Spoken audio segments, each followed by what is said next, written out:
kupito yaya yange yakatsemuka yaita kuti munhu atravele through different two worlds wise, but dzaiti two pito dzikabatanidzwa munhu aizokwanisa kutravela through time kuenda back in history ochinja history wise. Mambo paipai anga achangobva kunzwa dhiza achidonha paipai kabhebhe akakawaiza kakutaka kuda kuti ase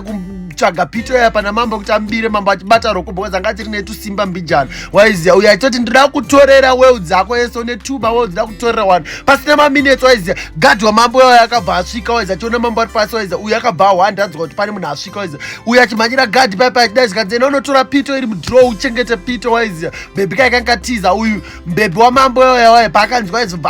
mhanya bvauyawo kuchikuhospital doctor paipai kutoti you are very lucky waiziya mambo aigona kufa matoya navo nekukurumbidza because vaigona kuti ase vaigona kufa waiziya doctor achienda paipa mbebhi uyo akuda kunoona akuda kunoona mambo zvikanzi handikwanise kukuregera kuti upinde because munhu akapoisona mambo waiziya akafanana newe saka ndichaziva kuti which of you is which waiziya mbebhi uyo akangokwanisa kugara panze padhora mambo abva atanga kuchema iwo achirwadziwa waiziya uyu paakazomuka mambo waiziya bva abva audza kuti ndakaona myself ndadzokera back in time kunozviseva waiziya so I have to go back in time waiziya ndondoita se ndondoseva my younger self waiziya bva abva aenda padhore time pakamira padhore time anozivawo kuti sekuru vakanga vakamirawo futi the other end of the door waiziya at the same time waiziya vakapindirana paipa which means kuti vanga vane two magic flute anga akafanana vakabva vasenza vapinda mukati kuti mumwe tese tiripo munomu tese tiri two waiziya bva vatanga kumhanya vachimhanya kuti ndiani atanga kusvika waiziya uyu mumwe wacho sekuru bva anoona yanga sekuru waiziya bvaamudza kuti kwauri kuenda hakusiriko kurebellion enda unouraya chi mwana wamambo waiziya enda unouraya chi mwana wamambo the prince waiziya uyo bva anombombiliva kuti aiyo zvakutaura ndezvekupenga